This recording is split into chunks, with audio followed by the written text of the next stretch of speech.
ఉందో మన ప్రాణంతో కూడా ఆయన కనవేసుకొని ఉన్నాడు. కాబట్టి నా ప్రాణమా యెహోవాను సన్నతించుము. ఆయన చేసినటువంటి ఉపకారాల్లో దేనిని కూడా మరవకుండా మనము బ్రతకాల్సిన వారమయ్యి ఉన్నాం. ఆత్మీయంగా ఆయన శక్తిని మనము చూడాల్సిన వారమయ్యి ఉన్నాం. ఏంటా శక్తి అంటే ఆయన దయాళుడు, మనం కూడా దయ కలిగి ఉండాలి. ఆయన జీవం కలిగిన వాడు. కాబట్టి మనం కూడా ఎప్పుడూ కూడా ఏం జీవం అది? ఈ లోకానుసారమైనటువంటి తాత్కాలికమైనటువంటి జీవము కాదు. నా ప్రాణమా యెహోవాను సన్నతించుమని ఎలాగ అడుగుతున్నాడో, దుప్పి నీటి వాగుల కొరకు ఆశపడినట్లుగా నా ప్రాణం యెహోవా కొరకు ఆశపడుచున్నది అంటున్నాడు భక్తుడు. కాబట్టి ప్రాణంతో ఎప్పుడూ కూడా ఆయన్ని మనము స్తుతిస్తూనే ఉండాలి. కనవేసుకున్నాడు కాబట్టి. ఎందుకని అంటే ఆయన రక్తము మనలో ఉంది. ఎవరి రక్తం ఉంది? దేవుని రక్తం మనలో ఉంది. మనుషుల రక్తం ఉంటే మనుషులతోనే సహవాసము చేస్తాం. అందుకే దావీదు భక్తుడు అంటాడు మొదటి కీర్తనలో, దుష్టుల ఆలోచన చొప్పున నడవక, పాపుల మార్గమున నిలవక, అపహాస్యులు కూర్చుండు చోటను కూర్చుండక, దివారాత్రులు యెహోవాను ధ్యానించువాడు ధన్యుడు అని. దుష్టుల మార్గాన్న మనము నడవకూడదు, పాపులున్న చోట మనము నిలవకూడదు. ఎందుకని అంటే వాళ్ళని మార్చేటువంటి తలంపుల్లోకి, ఆలోచనలోకి మన ఆలోచనలు రావాలి, కానీ మనము వాటి వైపుకి వెళ్ళకూడదు. అలా అని మన ప్రవర్తన ఎలా ఉండాలి? దేవుని మందిరంలో మన ప్రవర్తన ఎలా ఉన్నదో మనం సరి చేసుకోవాల్సిన వారమయ్యి ఉండాలి. ప్రతి క్షణము, ప్రతిరోజు, ఈ సమయం అనక ఆ సమయం అనక ఎప్పుడూ కూడా మన హృదయాన్ని, అంతరంగాన్ని పరిశీలన చేసుకుంటూనే ఉండాలి. ప్రభువా నన్ను జ్ఞాపకం చేసుకో, నా తలంపుల్లో దోషం ఉంటే తీసివే, నా ఆలోచనలో పాపం ఉంటే తీసివే, నీ రక్తంతో నన్ను కడుగు, నన్ను శుద్ధినిగా చెయ్యి, నా నోటి మాటల్లో దోషం ఉందేమో కడుగు, అపవిత్రంగా ఉంటే వాటిని తుడిచివేయి, నీ రక్తంతోనే కడగాలి అని పదే పదే ఆయన్ని ధ్యానం చేసుకోవాలి. తండ్రి చిత్తాన్ని ఆయన నెరవేర్చడానికి వచ్చాడు, కానీ నాకు ఇష్టం వచ్చినట్లుగా ఈ లోకంలో నేను బ్రతకడానికి వచ్చాను అన్నాడా? లేదు. కాబట్టి మనము కూడా ఆపత్కాలంలో మొర్రపెడితే వినాలి అంటే మన హృదయము శుద్ధిగా ఉండాలి. చెత్తబుట్టలో ఉండి రాజుగారు మీరు అక్కడ పడుకోండి అంటే రాజుగారు వస్తారా? రాజుగారు చెత్తన్న చోట ఒక 10 నిమిషాలు నిలబడమనండి, నిలబడతాడా? ఎందుకని? అక్కడేముంది? పనికిరానిది, ఉండకూడనటువంటి స్థలము, నివాసం చేయకూడనటువంటి స్థలము, ఆయన మాట్లాడటానికి కూడా నిలబడలేనటువంటి స్థలం కనుక ఆయన ఏం చేస్తాడు? నిలబడ్డు. అదే రాజుగారికి సన్మానించి చక్కగా బకాయిలు ఇచ్చి చక్కగా వస్త్రధారణ శాల్వాలు కప్పి మీరు మంచి స్థలంలో నిలబడండి, ఉపన్యాసం చేయండి అంటే ఏం చేస్తాడు? రాజుగారు మాట్లాడతారు. అలాగే దేవాది దేవుడు మనకి ఈ లోకానికి సంబంధమైనటువంటి వ్యక్తులు గొప్ప వాళ్ళు వచ్చినప్పుడే కూర్చోకుండా నిలబడి వందనాలు చెప్పుకుంటూ, మరి చేతులు కట్టుకుంటూ, మరి ఎంతో కూడా ఎక్కడున్న మనిషి కొంత దూరంలో ఉన్నారనుకోండి, పరిగెత్తుకుంటూ వెళ్ళి అమ్మ ఫలానా మనిషి వస్తున్నాడు, వాటర్ బాటిల్ తీసుకురండి, డ్రింక్ తీసుకురండి, ఆయనకి సన్మానం చేయాలి, ఆయనకి గొప్పగా మాట్లాడతారు. కాబట్టి ఆయనకి మనం కావాల్సినవన్నీ చేయాల్సినవన్నీ కూడా చేయాలని మనం ఎలా అనుకుంటాము? ఈ లోకానికి సంబంధమైనటువంటి రాజులకి, ఈ లోకానికి సంబంధమైనటువంటి వ్యక్తులు, కొంచెం ఘనంగా ఉన్నటువంటి వ్యక్తులకి మనం ఎలాంటి ఆతిథ్యం ఇస్తాము, మనం ఎలా భయపడతాము, మనం ఎలా వణుకుతాము. కానీ పరమ తండ్రి వీటన్నిటికంటే కూడా మన పరమ తండ్రి గొప్పవాడు. ఆయన ఉండాలి అంటే మన నోటి మాటల్లో దోషము ఉండకూడదు, పాపము ఉండకూడదు.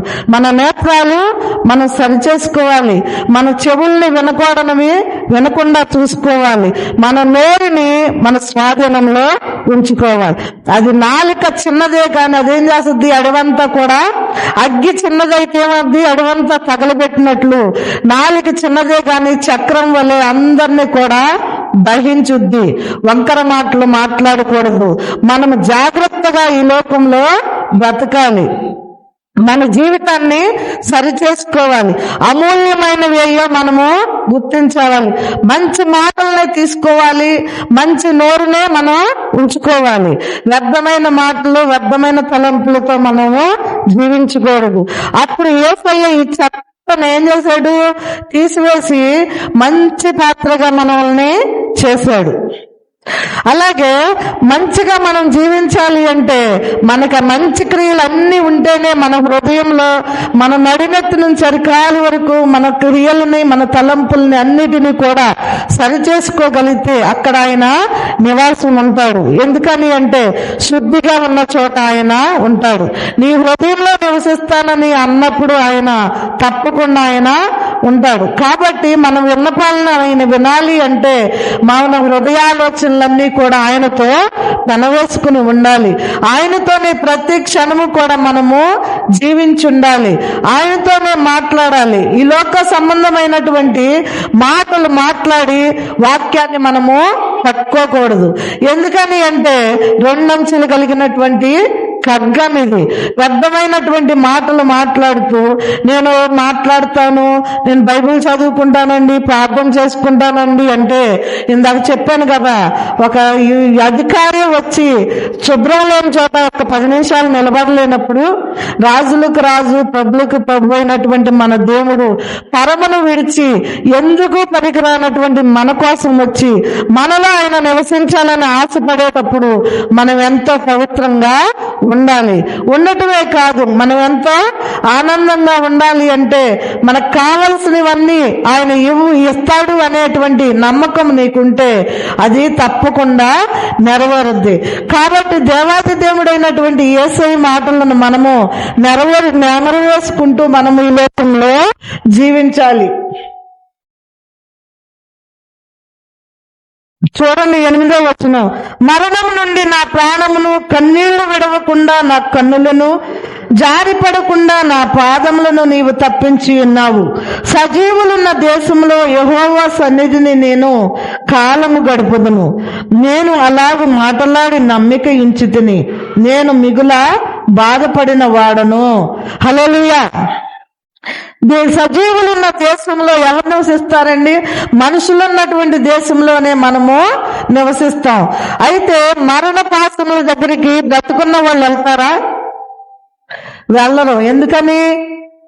చనిపోయిన వాళ్ళ దగ్గరికి ఎంత స్నేహమన్నా చేయండి, ఎంత ప్రేమగన్నా ఉండవండి, బతుకున్న నాలు సహవాసం ఆ బిడ్డలతో మనము చేస్తాం. చనిపోయిన తర్వాత మళ్ళా చనిపోయిన మనిషి దగ్గరికి వెళ్ళి పడుకోమా, నువ్వు కూడా సజీవుల లెక్కలో కాదు మృతుల లెక్కలో పడుకోమంటే పడుకుంటారా? ఎందుకని పడుకోరు? అతనికి ప్రాణము శరీరము లేదు కనుక, ఆత్మ తండ్రిది కనుక ఆత్మ వెళ్ళుద్ది, కానీ శరీరము ప్రాణము మాత్రమే ఇక్కడ విడిచిపెట్టి వెళ్ళిపోతున్నాడు మనిషి. కాబట్టి దేవాది దేవుడైనటువంటి ఆయన సజీవుడై ఉన్నాడు. ఆయనకి మరణం అనేది లేదు కనుక ఆ సజీవుడైనటువంటి దేవుణ్ణి మనం ఎల్లవేళలో ఎప్పుడూ కూడా నిత్యము కూడా స్తుతిస్తూ కీర్తిస్తూనే ఉండాలి. నా ప్రాణమా యెహోవాను సన్నిధించుము అన్నట్లుగా ఆయన్ని ఎప్పుడూ కూడా స్తుతిస్తూ ఆరాధిస్తున్నాడే గనుక దావీదు మహారాజు ఎన్ని కష్టాలు వచ్చినా, ఎన్ని బాధలు వచ్చినా, ఎన్ని శ్రమలు వచ్చినా కుమారుల చేత ఆయన తరమబడ్డాడు, భార్యల చేత దూషించబడ్డాడు. ఈ లోకంలో రాజరికం కావాలని కుమారులు కూడా ఆయన్ని చంపడానికి కూడా సిద్ధపడ్డారు, తరవబడ్డాడు, మరి గుహల్లో దాక్కున్నాడు, ఎన్నో కష్టాలు పడ్డాడు. అయినప్పటికీ కూడా తన తండ్రిని ఆయన విడిచిపెట్టలేదు. ఈ లోకానికి సంబంధమైనటువంటి మనుషులు కొంచెం బాధరంగా ఏం చేస్తున్నాము? దూషిస్తాం. మరి భయంకరమైనటువంటి మన పెదాలతో మాట్లాడుతూ ఉంటాం. కాబట్టి సంతోషం అనేది లేకుండా మనలో మనమే దుఃఖపడుతూ ఆ సంతోషాన్ని దూరం చేసుకుంటాం. కాబట్టి దేవాది దేవుడైనటువంటి ఆయనకి అసాధ్యమైనది ఏది కూడా లేదని, ఆయన చేయగలిగినటువంటి సమర్థుడని దావీదు మహారాజు గారు ఇక్కడ నమ్మారు. కాబట్టి మీరు అందరూ కూడా దేవాది దేవుడిని నమ్మినట్లయితే ఆయన చేసేటువంటి కార్యములు, ఆయన చేసేటువంటి రుచిని చూడగలిగినట్లయితే, అందుకే భక్తుడు అంటాడు, యెహోవా ఉత్తముడని రుచి చూచి ఎరిగినట్లయితే నువ్వు కావలసింది పొందుకుంటావు.